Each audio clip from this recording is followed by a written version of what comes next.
क्या कुछ? देखिए, ये हाथरस की गुड़िया के कांड ने पूरे देश की आत्मा को झकझोर कर रख दिया है।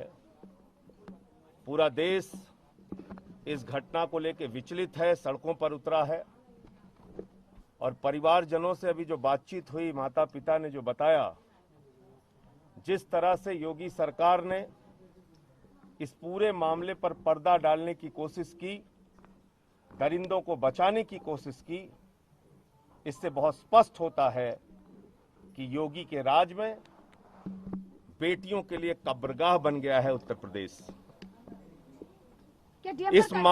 इस बच्ची के साथ दरिंदगी हुई, 8 दिन तक एफआईआर नहीं लिखी गई, अस्पताल में ठीक से इलाज नहीं मिला, गले की हड्डी तोड़ दी गई, कमर की हड्डी तोड़ दी गई, जुबान काट ली गई।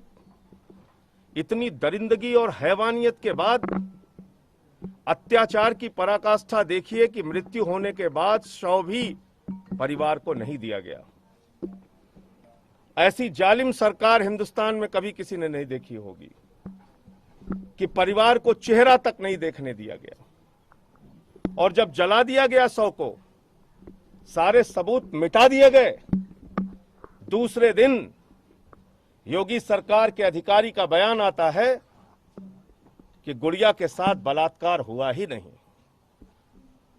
जब मृत्यु से पहले डाइंग डिक्लेरेशन देके, अपना बयान देके, दरिंदों का नाम बताकर वो इस दुनिया से विदा हुई है, तो क्या कारण है योगी जी आपके पास कि आप उस गुड़िया के बयान को नहीं मान रहे हैं? जिसको सुप्रीम कोर्ट भी मानता है, उसको आप मानने के लिए तैयार नहीं है। इसका मतलब साफ है कि आपकी पूरी की पूरी सरकार उन दरिंदों को, उन वहसियों को बचाने में लगी हुई है। और उसके बाद जिस तरह से यहां पर तुगलकी शासन हमें देखने को मिला, तमाम आप बहादुर रिपोर्टर्स के साथ, महिला रिपोर्टर्स के साथ, मैंने देखा तनुश्री पांडे हो, चाहे प्रज्ञा मिश्रा हो, भारत समाचार की प्रतिमा एबीपी की, सारी रिपोर्टर्स के साथ किस किस तरीके से धक्के मार के गिराया गया, इनको बदसलूकी की गई। योगी जी, मैं आपको कहना चाहता हूं, आपके अन्याय और अत्याचार का अंत होने वाला है। आपसे सत्ता संभल नहीं रही है, आप अपने पद से इस्तीफा दे दीजिए। सर, लेकिन योगी जी ने आज इतना हंगामा होने के बाद आपने कहा सीबीआई इसकी जांच करेगी। अभी तक सीबीआई को एक केस सौंपा नहीं गया, अभी तक नहीं सौंपा गया। जांच के मुंहजबानी आदेश दिए जा रहे हैं, जांच सौंपी नहीं जा रही, फॉरेंसिक रिपोर्ट की बात की जा रही है, गुड़िया के डाइंग डिक्लेरेशन की बात नहीं की जा रही। 22 सितंबर को जवाहरलाल नेहरू मेडिकल कॉलेज के जिस डॉक्टर ने मेडिको लीगल किया है उस गुड़िया का, उसमें साफ तौर पे रेप के घटना की पुष्टि होती है।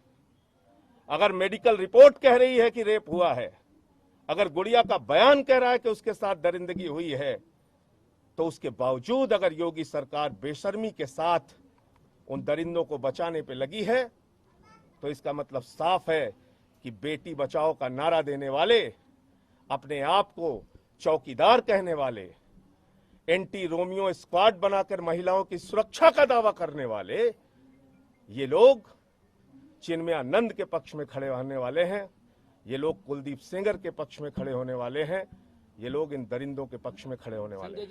दूसरी बात, जितनी बातें परिवार ने बताई, इनकी सुरक्षा को लेकर गंभीर खतरा है और कोई भी बड़ी घटना इनके साथ हो सकती है। इसलिए मैं आप लोगों के माध्यम से मांग करता हूं कि परिवार को वायु श्रेणी की सुरक्षा प्रदान की जाए।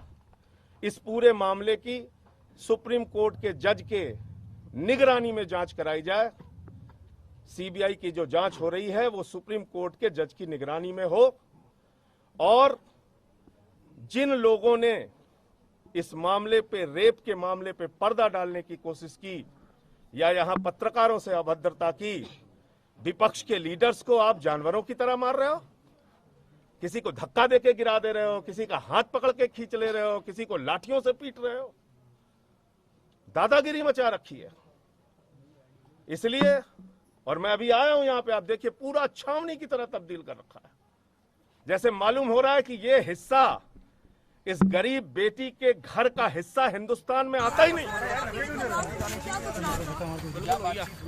देखिए पीड़ित परिवार पूरी तरह से दहशत में है, नीचे कर दो यार, और न्याय की थोड़ा नीचे हाथ तो उम्मीद नहीं है, क्योंकि योगी जी की सरकार के दलालों वापस जाओ, वापस जाओ, वापस जाओ, भाई के दलालों वापस जाओ, वापस जाओ, वापस जाओ, ये भाई के दलालों वापस जाओ, वापस जाओ, वापस जाओ, ये भाई के दलालों वापस जाओ, ये भाई के दलालों वापस जाओ, ये भाई के दलालों वापस जाओ, वापस जाओ, वापस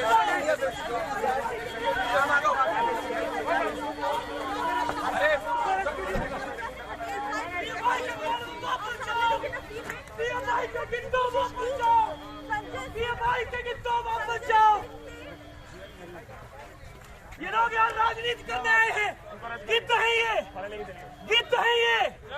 ये लोग लाशों की